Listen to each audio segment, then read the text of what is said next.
안녕하십니까? 새생명 신의 여러분 반갑습니다. 이정도 목사입니다. 2021년 첫 학기, 첫 수업인데요. 제가 어떤 내용으로 같이 수업을 할까 고민을 하다가 지난 학기에 저희가 제가 미처 이 학기제를 생각을 안 하고 그냥 신약 성경을 쭉 같이 읽어보자 하다가 중간에 애매하게 끝나서 불상사가 좀 있었습니다. 그래서 바울서신 중간쯤에서 끝났는데 올해 어떻게 할까 고민하면서 그냥 뭐 중간에 바울서신에서 끊겼으니까 이어서 갈까 하는 생각도 했는데 생각해보니까 저희가 물론 신약을 쭉 다 읽는 것도 의미가 있겠지만 신약과 구약을 함께 좀 보아가는 관점이 필요하겠다 싶어서 올해는 이번 학기는 구약을 좀 해야겠다. 그런데 또 신약 때처럼 무턱대고 그냥 구약 전체를 읽겠다 이러면 당연히 중간에 애매하게 끊어질 테니까 구약 중에서도 이번 학기는 토라라는 부분을 함께 나눠보려고 합니다. 토라라고 하면 좀 익숙하지 않으실 수 있는데 여러분이 잘 아는 표현으로는 이제 오경이라고도 부르고 모세 오경이라고 부르죠. 또는 성경에선 율법서, 이게 전부 다 토라라는 단어를 번역한 겁니다. 히브리어 토라를 번역하기 위해서 성경에서는 율법이라고 번역을 했어요. 토라를.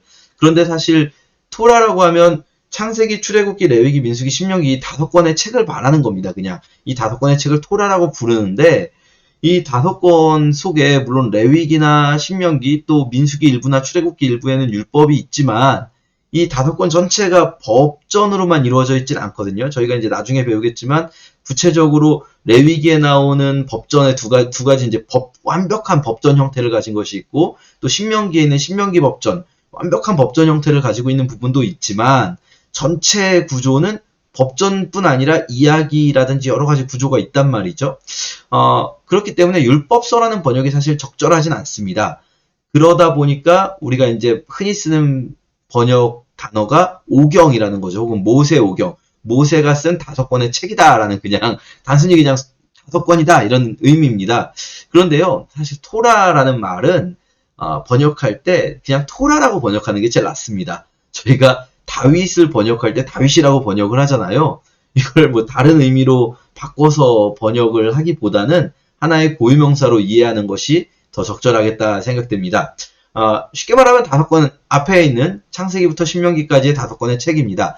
그런데 이 5권의 책은 아주 구약 성경에서는 중요한 역할을 하고 있어요.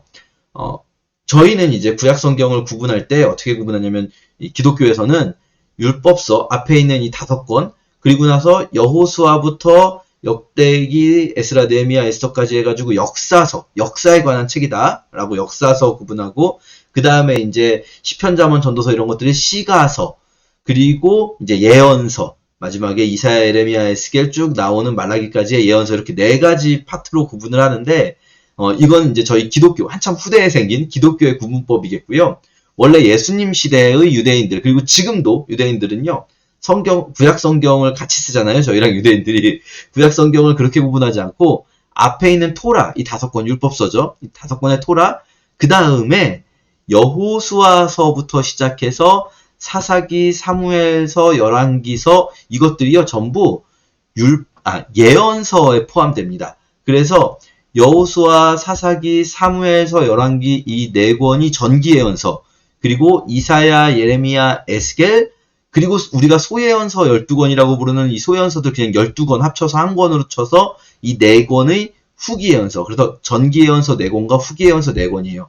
그러니까 우리는 보통 여호수아, 사사기, 열왕기, 사무엘서 이런 것들을 역사라고 보지만 사실은요, 여러분 뭐 저희가 나중에 기회가 있으면 역사서 쪽까지 한다면 우리가 성경 역사서에 대한 가장 큰 오해는 이게 역사책으로서 편찬되었는데 어쩌다 보니 하나님에 대한 말씀이 있어서 성경으로 받아들여졌다 이렇게 오해하시면 안 돼요. 이 책들은요 처음부터 역사책으로서 편찬된 게 아니에요. 역사책이 아니라 예언서입니다. 그 예언자들의 이야기인 거예요. 구체적으로 말한다면 우리 나중에 이제 이야기하겠지만 아브라함이나 모세도 다 예언자라고 부르거든요. 성경에서는. 그러니까 이 여호수아라든지 이런 지도자들을요 다 예언자라고 부르는 겁니다. 이 사람들은 꼭 어떤 우리가 생각하는 이사야나 예레미야 같이 구체적으로 하나님의 말씀을 대언한 사람들만 예언자가 아니라 아브라함이나 이런 사람들도 다 예언자. 아브라함이 첫 번째 예언자죠. 성경에서는 분명히 아브라함에게 하나님께서 예언자다라고 부르십니다. 자, 어쨌든 근데 이제 이 구조 왜 말씀드렸냐면 토라가 있고 그 다음에 이제 예언서가 있잖아요. 그럼 예언서의 첫 번째 책이 여호수아서가 됩니다. 그리고 성문서, 거룩한 문서들이 있는데 이 거룩한 문서들의 첫 번째 책이 시편이거든요. 그런데 재밌는 것은 예언서의 첫 번째 책인 여호수아서 1장하고 성문서의 첫 번째 책인 시편 1편이 동일한 내용이 들어가 있어요. 뭔지 아십니까? 여호수아 1장에서 뭐라고 하냐면 너는 율법을 주야로 밤낮으로 묵상하면서 좌로나 우로나 치우치지 말라고 하시거든요. 시편 1편에서 복 있는 자시 많이 아시죠? 여기서도 뭐입니까? 복 있는 자가 어떤 사람입니까? 율법을 즐거워하며 주야로 묵상하는 자예요. 여기서 말하는 율법이라고 번역된 단어가 여호수아서 1장 그리고 시편 1편의 율법이라고 번역된 단어가 토라를 말하는 거예요. 그러니까 이 법전뿐 아니라 오경 전체를 이야기하는 거예요. 토라를 묵상하라는 거예요. 주야로. 그러니까 이 역사서라고 부르는 저희가 예언서 전체가 토라를 주야로 묵상하면서 사는 삶을 살아야 되는데 그렇지 못했던 사람들이 있고 그런 사람들이 있어요. 토라대로 살아간 자들이 있고 그렇지 않은 자들이 있어요. 그 이야기예요. 그들의 이야기. 그리고 이 성문서도 역시 마찬가지로 토라를 주야로 묵상하면서 살아간 사람들이 쓴 시라든지 쓴 글들, 지혜의 글들인 거죠. 자, 그러니까 구약 성경 전체에서 제일 중요한 책을 꼽아라 그러면 토라인 거예요. 마치 신약 성경에서 핵심이 복음서라면 구약 성경에서 핵심은 토라에 있는 거죠. 자, 그러면 우리가 이제 토라 오늘은 창세기 1장만 볼 거예요. 첫 번째 토라의 도입부죠. 토라라는 걸 어떤 관점을 가지고 읽어야 되는가? 우리가 책을 쓸 때 당연한 겁니다만 첫 페이지는요 정말 심혈을 기울여 쓰게 돼 있어요. 그냥 막 대충 시작하지 않습니다. 첫 페이지에서 이 책을 어떻게 읽어야 되는가를 이야기해 주는 거죠. 창세기 1장 저희 잘 아시죠? 창세기 1장 무엇에 관한 이야기입니까? 세상을 창조하신 이야기다. 저희가요 창세기를 읽는 가장 잘못된 방법이 제가 볼 때는 물론 제 개인적인 의견입니다. 세상을 창조한 이야기로 창세기를 읽으시면 안 돼요. 이건 제목을 잘못 지었다고 생각합니다. 왜냐하면 창세기에는요 실제로 세상을 창조한 이야기가 아니라 창세기 50장이나 되는 기나긴 장들에는요 족장들의 이야기가 대부분을 차지하죠. 11장 후반부터 나오는 아브라함 가족의 이야기 그리고 그 전에도 세상을 창조한 이야기는 사실상 1장, 2장에서 끝나요. 그리고 그 뒤에는 뭐 노아 홍수의 이야기, 뭐 기타 등등의 이야기들이 나옵니다. 그렇기 때문에 세상을 창조한 이야기를 세상이 어떻게 만들어졌는지를 알려주고 싶은 책이 아니에요. 창세기는. 이 제일 잘못 읽는 방법입니다. 사실은 이 제목을 저는 잘못 붙였다라고 말하고 싶습니다. 영어 성경 제목은 제네시스잖아요. 제네시스라는 말은 히브리어 톨레도에서 나오는데 그 저희가 다음 주에 다루겠지만 톨레도시라는 단어는요. 어떤 기원에 관한 이야기 혹은 족보 이렇게 번역됩니다. 그렇기 때문에 이 제네시스라는 말을 왜 세상을 창조한 이야기로 번역했는지 참 알 수가 없습니다. 자, 특히 아까 말씀드렸듯이 세상을 창조한 이야기는 1장에 나온다 말씀드렸는데 1, 2장조차도 세상을 어떻게 만드셨는지 그 세상이 만들어지는 과정으로 읽으면 굉장히 난해해집니다. 자, 여러분 아마 그 초등학교 때 많이 이제 교회 다니셨던 분들은 창세기 1장 가지고 시험 같은 거 성경 퀴즈대 많이 보셨을 거예요. 그때 이제 많이 나오는 그 퀴즈 질문이죠. 첫 번째 피조물이 뭘까요? 하나님께서 첫 번째 만드신 게 뭘까요? 그러면 많이 대답하잖아요. 빛이 있으라 하시니까 빛이 있었다. 빛이 첫 번째 피조물이다. 이렇게 많이 배우거든요. 근데요, 여러분, 이건 굉장히 이상한 해석입니다. 왜냐면요, 빛이 있기 전에, 빛이 이제 3절에서 있잖아요. 2절에 뭐가 있습니까? 땅이 벌써 있잖아요. 땅이 있어요. 땅이 있는데 혼돈하고 공허하고 물도 있어요.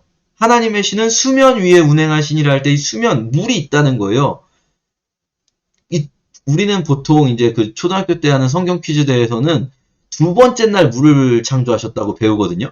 그런데 잘 보시면요. 둘째 날 하신 건 뭐냐면요. 물은 이미 있었는데 물과 물로 나뉘라 하신 거예요. 궁창 위의 물과 궁창 아래의 물로 나뉘라. 그러니까 물은 그 전부터 있었던 거예요. 언제 있었습니까? 2절부터 있었어요. 땅하고 물이 이미 있어요. 빛이 있기 전에. 그러면 땅하고 물은 언제 만드신 겁니까? 1절에서 이미 만드신 거예요. 태초에 하나님이 천지를 창조하시니라. 이 번역 저는 굉장히 마음에 안 드는데, 왜냐면 베레시트 태초에 바라 만드셨다. 엘로힘 하나님이 태초에 하나님이 만드셨다 한 다음에 어떻게 되냐면 에트 하샤마임, 에트가 뭐뭐를이거든요. 하샤마임 하늘을 만드셨다. 하늘들을 만드셨다. 그리고 에트 하렉즈 땅을 만드셨다. 이렇게 하나님이 하늘을 만드셨다. 그리고 땅을 만드셨다. 이러면 1절이요. 이미 하늘을 만들고 땅을 만들었다는 게 1절에 나온 거예요. 이미 하늘과 땅이 만들어진 거예요. 1절에서. 무슨 말이냐면요. 저희는 1절을 보통 어떻게 해석하냐면 1절이 어떤 그 주제 선언, 주제 구절로 보고 1절에서 천지를 만든 걸 다 1절에서 만드신 게 아니라 이제부터 설명해 줄게. 하나님이 어떻게 천지를 만드셨는지 이제부터 설명해 줄게 하면서 이 3절의 빛부터 시작한다고 생각을 해요. 그게 아닙니다. 뒤에 보시면 이미 이게 물이나 땅은 만들어져 있는 상태예요. 1절에서 다 만드셨다는 거예요. 자, 제가 왜 이걸 강조하냐면요. 만약에 창세기 1장이 세상이 어떻게 만들어졌는지를 설명해 주고자 하는 것이 목적이라면 이렇게 1절을 간단히 넘어가 버리면 안 돼요. 하늘과 땅을 어떻게 만들었는지가 나와야 되잖아요. 안 나와요. 그러니까 어떻게 만들어졌는지 그 만드는 방식에 대한 설명이 창세기 1장의 목적이 아니라는 거예요. 그러니까 이거는 그냥 대충 설명하고 넘어간 거예요. 1장에서 그냥 만드셨다라는 거예요. 만드셨다. 근데 만드셨는데 자 보죠. 땅에 그 만드신 상태가 어땠느냐. 여기서부터 저희가 출발해야 돼요. 땅이 있는데 땅이 어떻습니까? 혼돈하고 공허해요. 혼돈하고 공허해요. 그 상황에서 1장에서 강조점이 뭔지 한번 찾아볼게요. 저희가 앞으로도 저희가 이제 이런 식으로 성경을 많이 보겠지만 강조점을 찾는 제일 쉬운 방법, 첫 번째 방법은 뭐냐면 반복되는 단어들이에요. 같은 단어, 비슷한 표현이 반복된다는 건 그걸 강조하고 싶다는 거예요. 자, 1장에서 반복되는 표현 잡을게요. 여러분, 제가 워낙 짧게 잘라놨기 때문에 눈치채실 수 있을 것 같아요. 여기서 반복되는 단어가 뭡니까? 나눈다는 거예요. 나눈다. 빛과 어둠을 나누고 물과 물을 나누고 궁창 위에 물과 궁창 아래 물을 나누고 낮과 밤을 나누고 나누죠. 자, 나눈다. 이게 무슨 의미일까? 뭘 강조하고 싶은 걸까? 그리고 11절에 여기 쭉 보시면 여러분 엄청나게 많이 반복되는 단어가 있어요. 뭔지 아시겠습니까? 종류대로. 자, 보세요. 땅의 첫 번째 상태가 뭐냐면 혼돈이에요. 혼돈. 혼돈이 뭡니까? 정리되지 않은 상태예요. 제가 그 전에 말씀드렸는데 쌍둥이 딸 7살짜리 땅 쌍둥이를 키우거든요. 7살짜리 쌍둥이를 키우는 집은요. 집이 항상 혼돈해요. 제가 이렇게 집에 문을 열고 딱 들어오면 저희 집은 항상 혼돈해요. 발 디딜 틈이 없이 거실이 애들 막 장난감으로 가득 차 있어요. 치워봐야 10분이면 다시 혼돈해집니다. 그러면 이제 엄마가 아빠한테 좀 청소해라 시키면 아빠는 그때부터 어떻게 하냐면요. 일단 나누기 시작해요. 일단 미술 도구와 장난감들을 나누고 버릴 것과 버리지 않을 것을 나눠요. 그리고 안방으로 들어가야 될 것과 장난감 방으로 들어가야 될 것들을 나눠요. 그런 다음에 타요와 그 친구들을 종류대로, 뽀로로와 그 친구들을 종류대로, 미미와 그 친구들을 종류대로 정리하기 시작해요. 자, 혼돈한 땅에 질서를 부여하는 거예요. 하나님이 지금 뭐 하고 계시는지 여러분 느껴지십니까? 혼돈한 땅에 질서를 부여하고 계시는 거예요. 정리하시는 거예요. 이 혼돈한 곳을. 가만히 놔두면 땅은 계속 혼돈해져요. 저희 집이 그렇듯이 항상 혼돈해지는데 하나님은 이 일을 계속 질서를 부여하세요. 정리하세요. 땅의 두 번째 상태가 뭐죠? 공허해요. 공허. 저희 집이 항상 또 이렇게 냉장고를 열었을 때 저는 공허함을 느낍니다. 냉장고를 열었을 때 뭔가 콜라 막 이런 것들이 있어야지 제가 충만할 텐데 마음이 공허해요. 자, 1장에 또 뭐가 반복될까요? 뭐를 만들어 채우시는 거예요. 나눠놓은 공간들에 질서를 부여해서 나눠놓은 공간들에 뭔가를 채워넣어요. 근데 그 채워넣을 때 이제 종류별로 채워넣죠. 그러니까 정리해가면서 비어있는 공간을 채워넣는 거예요. 땅은요. 계속해서 무질서해지고 혼돈해지고 계속해서 공허해져요. 뭐가 없어져요. 그때 하나님은 계속해서 뭔가를 채워넣으세요. 자, 이게 무슨 의미냐면요. 하나님이 일을 하고 있다는 거예요. 이게 사실 저희가 이제 창세기만 읽을 때는 별로 감흥이 없을 수 있는데, 저희가 성경을 읽을 때는 항상 이것의 1차 독자들의 마음이 돼서 좀 읽어야 돼요. 이 성경을 처음 읽은 사람들은요, 지금 우리들이 아니었죠. 지금부터 한 3,000년, 3,000 몇백 년, 3,000 몇백 년 전에 이스라엘 사람들이에요. 3,000 몇백 년 전에 이스라엘 사람들은요, 이 성경이 있기 전에도, 처음 이 성경이 그들에게 전해지기 전에도 그들이 가지고 있는 세계관이 있었어요. 세상의 처음의 이야기. 그들이 가지고 있는 세상의 처음의 이야기 속에는요, 많은 신들이 나와요. 그런데요, 그 신들은 이제 주신이 있고, 높은 신이 있고, 낮은 신이 있어요. 신들 사이에도. 신들의 계급이 있습니다. 자, 그 중에서 제일 높은 신들, 일을 할까요, 안 할까요? 안 해요. 이건 어느 신화나 마찬가지일 거예요. 대부분의 신화에서. 저희가 제일, 여러분이 잘 아는, 사실 이제, 고대 히브리인들이 알고 있던 신화는 아니지만, 저희가 알고 있는 신화 중에 제일 유명한 건 그리스 로마 신화죠. 그리스 로마 신화에서 제우스 신이라든지, 무슨 뭐 헤라 신이라든지 이런 사람들이 일을 할까요? 아니에요. 일은 좀 낮은 계급의 신들이에요. 그럼 높은 계급의 신들은 뭐 할까요? 맨날 놀고 있어요. 맨날 잔치하고 있어요. 올림푸스 신전에서 넥타 마시면서 맨날 놀고, 그러다 보니까 제우스 신은 바람 피우고 뭐 이런 일들이 벌어지죠. 왜냐면요, 일은 좋은 게 아니잖아요. 어쩔 수 없이 하는 거잖아요. 그게 이제 기존의 세계관이었어요. 그런데 성경은 뭐라고 말씀하시냐면, 세상에서 가장 높으신 하나님이 일을 하고 계시다는 거예요. 왜요? 왜 하나님이 이런 일들을 하고 계시죠? 하나님한테 이게 필요한가요? 하나님은 그 스스로도 완전하신 존재잖아요. 이거 없어도 완전하신 존재잖아요. 근데 이게 왜 하고 계시죠? 창세기 1장에서 제가 아까 반복될 때 많이 반복되는 게 강조되는 거다 말씀드렸는데, 사실 숫자상으로 많이 반복되는 것 이상으로 더 강조되는 표현이 특정한 횟수 반복되는 거예요. 창세기 1장에서요, 7번 반복되는 단어가 있습니다. 7이라는 숫자는요, 아주 중요해요. 성경에서 완전함을 의미할 때 쓰여요. 7, 12 이런 것들이 완전수라고 하죠. 7번 반복되는 건 여기서 가장 중요하다는 거죠.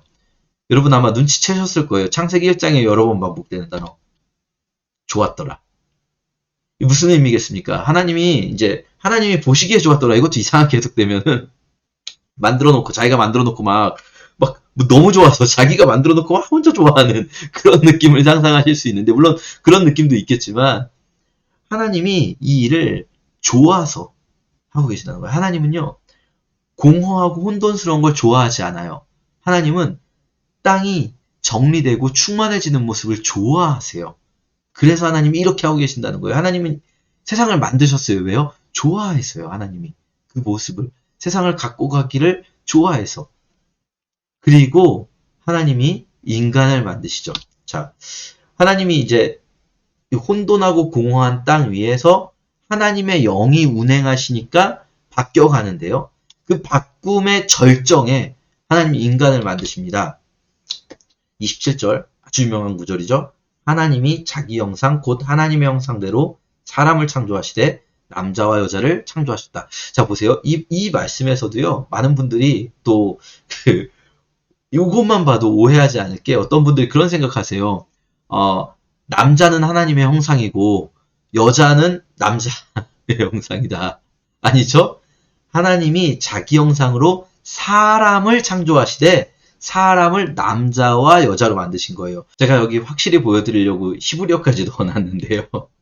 보시면 바요 바라, 요게 아까 바라 말씀드렸지만 만들다는 거예요. 엘로임, 하나님이 만드셨다. 에트, 모모를 하면서 아담 돼 있거든요.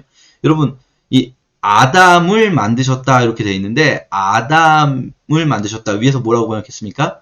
사람을 만드셨다는 거예요. 하나님이 자기 형상대로 사람을 만드셨다 할 때 사람이 아담이라고 번역된 거예요. 오해하시면 안 되는 게, 많은 분들이 남자가 먼저 만들어졌고, 그러니까 아담을 먼저 만드시고 하와를 만들었다 할 때 이 첫 번째 만들어진 아담이 남자, 그러니까 나중에 여자가 뒤에 만들어졌다 이렇게 생각을 하시는데, 여러분 생각해 보세요. 여자가 있기 전에 아담만 있었을 때 그 아담은 남자였을까요? 생각해 보세요. 그 여자가 없을 때의 아담은 중성적 존재, 그러니까 성 구분이라는 게 없었다는 거예요. 처음에 아담은 그냥 아담이에요. 여기서 사실 아담이라는 말은 사람이라고 번역된 겁니다. 사람. 아담을 만주하시되 이 맨 아랫줄에 이제 바라 만들다 에토 모모를 이 자카르 이게 남자예요. 자카르와 네케바 우네케바 이 여자예요. 남자와 여자를 만들었다. 그러니까요. 이 굉장히 그 뭐랄까요 성경을 남녀차별적으로 읽는 방식이 뭐냐면 남자는 하나님의 형상을 만들고 여자는 뭐 이런 말 이거 아닌 거죠. 처음에 아담을 만드셨다 할 때 사람을 만드신 거예요. 사람을. 그리고 제가 이제 그 얘기를 하려고 한 건 아니고 이 본문에서 저희가 좀 볼 것은 하나님이 자기 형상 곧 하나님의 형상 이게 강조됩니다. 형상이라는 단어를 2번 반복하죠. 이게 지금 히브리어 2번째 줄 베, 모모 안에서 in the 말 이렇게 번역할 수가 있거든요. 제레무 그의 형상 그의 형상이에요. 자 이렇게 할게요. 인 제레무예요. 이 베제레무 그의 형상 그런 다음에 다시 베제렘 이거 비슷하게 생겼죠? 요거랑 비슷하게 생겼죠? 그쵸?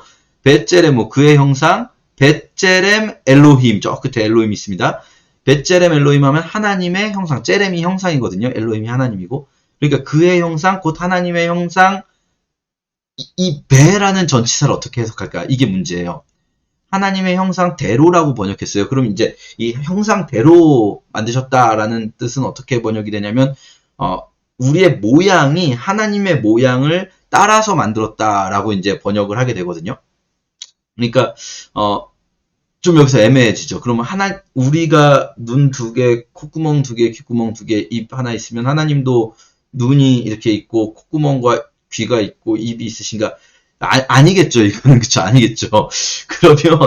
그러면 여기서 말하는 그 하나님의 형상으로 만드셨다. 이게 지금 2번이나 강조되는데 이 그의 형상, 곧 하나님의 형상. 이게 어떻게 만드셨다는 걸까?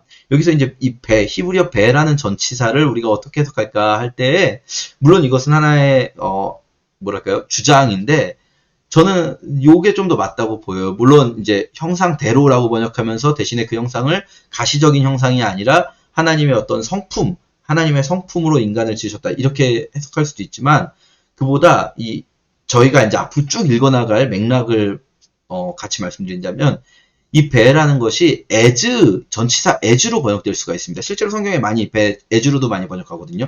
in으로 번역할 때도 많고 as로 번역할 때도 많습니다. 그러면 하나님의 제렘으로서 지어졌다는 거예요. 이게 무슨 말이냐면요. 하나님이 하는 일을 이제 대리할 대리인으로서 우리 이제 본점에서 대리점을 세우듯이 하나님의 대리자로서 이 땅에 창조되었다는 거예요. 그의 형상으로서 하나님의 형상으로서 이 땅에 창조되었어요. 그럼 인간이 이제 할 일은 뭡니까? 하나님 지금까지 뭐 하고 있었죠? 일하고 있었잖아요. 하나님이 그쵸? 그럼 이제부터 인간이 할 일을 뭐겠어요? 그 일을 함께 하는 거예요. 하나님과 함께. 그래서 하나님이 인간에게 주신 명령이 뭡니까? 그들에게 복을 주시면서 번성하고 충만하고 땅을 정복하라 하셨어요. 자, 번성하고 충만하라는 건 아까도 이제 번성하고 충만하게 채우는 건데 땅을 정복하라. 여러분 생각해 보세요. 뭐 하라는 걸까요? 정복하라는 게. 우리가 보통 이제 정복이란 단어를 쓸 때는요. 그 땅을 원래 이 토착 세력이 있을 때 그들과 싸워서 정복하는 거죠. 뭐 말하자면은 뭐 어디 식민지를 정복했다. 이렇게 말한다든지 아니면은 뭐 전쟁 중에서 이쪽의 영토를 정복했다. 뭐 이렇게 해석할 수가 있잖아요. 근데 태초의 땅은 아무런 적이 없는 상태를 가정하고 있단 말이죠. 아무런 인간이 없는 상태를 가정하고 있는데 정복하라. 무슨 의미일까요? 땅은요. 계속 혼돈해지고 공허해지려고 해요. 그러면 그 땅과의 싸움이에요. 혼돈해지는 걸 빨리빨리 가서 정리하고 공허해지는 걸 빨리빨리 가서 채워넣고 이게 일이에요. 하나님이 하시는 일. 최고의 신인 하나님이 그 일을 하세요. 좋아서. 그리고는 그것을 함께 할 존재로서 인간을 만드시고는 그게 복이라는 거예요. 그 일을 하는 게 복이에요. 그들에게 복을 주시면서 말씀하시잖아요. 우리 이제 나중에 요거 다시 한번 율법 속에 이런 주제들이 나옵니다. 일에 관한 주제, 땅에 관한 주제들 다시 자세히 다루게 될 텐데 일을 하는 게 복이에요. 이것도요. 그 당시의 사람들이 고대 히브리인들이 가지고 있던 생각에서는 굉장히 깨는 사고방식이에요. 왜냐하면 고대 메소포타미아의 신화들은요, 기본적으로 어떤 구조를 가지고 있냐면, 신들이 아까 말씀드렸듯이 고위 신들이 있고 낮은 신들이 있어요. 근데 이 고위 신들이 낮은 신들에게 일을 시키는데 낮은 신들이 반란을 일으켜요. 우리 일하기 싫다 하면서. 그래서 만드는 게 인간이에요. 인간은 신의 노예로서 만들어져요. 신의 노예. 신들이 일하기 싫으니까 신의 노예로서 인간을 만들고, 인간 당연히 일을 하고 싶을까요? 하기 싫을까요? 다 하기 싫. 일은 아무도 하고 싶어 하지 않아요. 일은 어쩔 수 없으니까 하는 거예요. 노예라서. 그렇기 때문에 신은 인간에 대해서 사실 그다지 관심이 없어요. 그나마 관심 있는 건 인간의 선택받은 왕족들 같은 자들이죠. 그런데요, 창세기 1장에서는요, 하나님은 사람을 창조하셨어요. 왕족이 아니라 사람이고, 사람에게 복을 주시면서 나와 함께 일하자 하시는 거예요. 그 일들을 통해서 세상은 일이 없으면 점점 혼돈해지고 공허해질 텐데, 일들을 통해서 세상은 정리되고 충만해지는 거예요. 질서와 충만을 갖게 되는 거죠. 자, 저희가 이 창세기 1장에서 굉장히 그 중요한 부분, 요거 하나 더 해야겠네요. 이 땅을 정복하라. 이게 이제 창세기 2장에서 다시 한번 인간 창조를 중심으로 서사가 반복될 때, 그때는 어떻게 명령하시냐면요, 하나님이 경작하게 하셨다. 이게 이제 정복인 거예요, 말하자면은. 농경사회를 전제로 한다면, 경작하는 것이 땅을 정복하는 거예요. 왜냐면 경작하지 않은 땅은 혼돈해지니까. 이것은 우리나라 생각하시면 안 됩니다, 여러분. 이 고대 히브리인들이 살고 있는 세상을 생각해야 돼요. 왜냐면 우리나라는요, 굳이 경작하지 않아도 땅이 굉장히 풍요로운 땅이잖아요. 고대 히브리인들이 살고 있는 땅은 그렇지 않아요. 인간의 손이 닿지 않으면 황폐화되는 광야가 돼버립니다. 그렇기 때문에 이 경작하는 거죠. 자, 제가 이제 오늘의 공부를 정리하면서 제일 중요한 부분, 지금까지 공부를 쭉 따라오셨다면 우리가 앞으로 사실 오늘만으로 이렇게 주장하는 게 여러분 들으시기에 이거 좀 오버하는 거 아닌가라고 생각할 수 있지만, 사실은 신약할 때 지난 학기에 좀 어느 정도 다뤘었지만, 하나님이 원하시는 게 뭔가, 궁극적으로 하나님이 원하시는 것이 무엇인가, 이걸 좀 생각해 봐야 돼요. 궁극적으로 하나님이 원하시는 것은요, 어떤 개인들을 구원하는 일이나 혹은 교회를 세우는 일이 아닙니다. 궁극적으로 하나님은 이 땅에 예수 그리스도를 보내실 때 하나님이 교회를 이처럼 사랑하사, 혹은 하나님이 기독교인들을 이처럼 사랑하사 독생자를 이 땅에 보내시지 않으셨어요. 예수를 이 땅에 보내실 때 하나님은 세상을 이처럼 사랑하셨어요. 세상을 하나님은 꿈꾸셨다는 거예요. 하나님이 좋아하시는 세상이 있어요. 그리고 하나님은 그 세상을 만들고자 하세요. 그런데요, 세상은 가만히 놔두면 그렇게 안 돼요. 그래서 하나님은 끊임없이 일하세요. 지금도 내 아버지가 지금도 일하시니 나도 일한다 하신 예수님의 말씀처럼 하나님은 지금도 끊임없이 일하세요. 세상을 하나님이 원하시는 모습으로 만들고자 하시는 거예요. 그 하나님이 원하시는 세상, 하나님의 통치가 구현된 세상을 신약에선 하나님의 나라라고 번역했고요. 구약에선 하나님의 통치라고, 하나님이 통치하신다. 이 이사야서에서 내 하나님이 통치하신다라고 번역된 단어가 이제 나중에 이제 우리 이사야서 할 기회가 있다면 하게 되겠지만, 히브리어 구약 성경을 헬라어로 번역하면 70인역이라는 번역본인데 거기서 바실레이아라고 번역을 해요. 근데 이게 이 70인역이라는 그 헬라어 성경이 예수님 시대의 사람들이 보던 성경이에요. 헬라어 성경. 그리고 이제 제자들, 또 성경을 나중에 기록한 사람들이 다 70인역을 기준으로 헬라어를 번역을 하죠. 그런데 이게 이사야서 번역할 때 이 바실레이아를 통치하신다라고 번역을 했는데, 신약에서 하나님의 나라가 가까웠다라고 번역을 해요. 바실레이아를 번역할 때. 그러다 보니까 이 하나님의 나라를 우리는 어떤 지리적 개념, 장소적 개념으로서 이해하는 경향이 있습니다. 그런데요, 물론 어떤 장소적 개념이 될 수도 있지만 사실 하나님이 통치하는 곳, 만약에 장소라면 하나님이 통치하고 계신 그 공간, 그것이 하나님의 바실레이아인 거예요. 우리가 지금부터 이제 다루게 될 토라는요, 하나님이 하나님의 세상, 하나님의 나라를 만들고자 하신다는 거예요. 그리고 그 모습을 처음 보여주시는 게 바로 토라라고 할 수 있어요. 우리가 돌아가야 할 하나님의 통치의 모형. 그러니까요, 우리 그리스도인들은요, 이 땅에 왜 존재하냐면요, 하나님이 우리를 왜 구원하셨냐면요, 우리 잘 먹고 잘 살으라고 구원하신 게 아니라 구원받은 자들로 하여금 이 땅에서 계속 하나님의 나라를 이루어가게 하시는 거예요. 우리가 그 주기도문에서 뭐라고 기도합니까? 나라 이 임하옵시고, 이거 옛날 번역이죠. 은는 이가 주격조사 중에서 원래는 이제 받침이 없으니까 나라 했으면 가가 붙어야 되는데 이제 옛날엔 이가 붙었던 거예요. 나라 이 임하옵시고. 하나님의 나라가 이 땅에 임하게 해달라고 우리는 계속 기도하잖아요.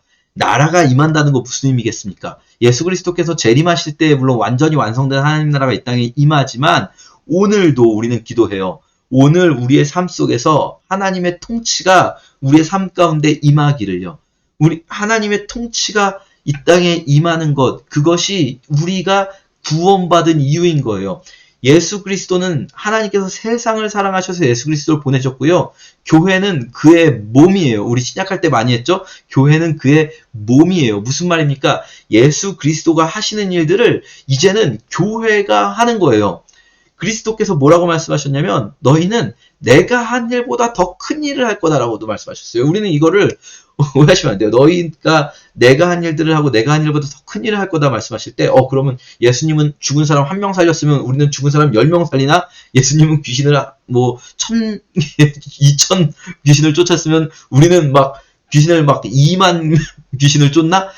이런 측면이 아니라 예수 그리스도의 몸으로서 이 땅에 하나님의 나라가 임하게 예수님은 사실은 이 땅에 몸을 가시고 계시는 동안에는 이스라엘이라는 한정된 공간에서 사역하셨어요. 3년이라는 한정된 시간 속에서 사역하셨죠. 하지만 우리는 이 인류 역사를 통틀어서 온 열방에 하나님의 나라가 임하기를 꿈꾸면서 지금까지 살고 있는 거잖아요. 교회는. 그의 몸으로서, 예수 그리스도의 몸으로서. 그러니까요, 성경 전체를 읽으실 때, 이 하나님의 나라가 어떤 모습이고, 그리고 하나님의 나라가 어떻게 임해야 하고, 우리는 그래서 왜 구원을 받았고, 우리가 말하는 구원이라는 것은 어떤 것인가, 이런 것들을 우리가 함께 쭉 같이 읽어가야 하는 거죠. 앞으로 저희가 계속 이 토라를 배우면서 이제 오늘 창세기 1장에서는 하나님이 원하시는 하나님 나라의 모습, 세상의 모습 나왔어요. 하나님이 좋아하시는 모습, 질서 있고 충만한 모습. 그런데 이게 깨지죠? 그리고 깨지고 어떻게 회복될 것인가? 어떤 모습이어야 하는가? 이런 것들을 함께 나누게 될 텐데요. 같이 한 학기 힘내서 공부했으면 좋겠습니다. 감사합니다.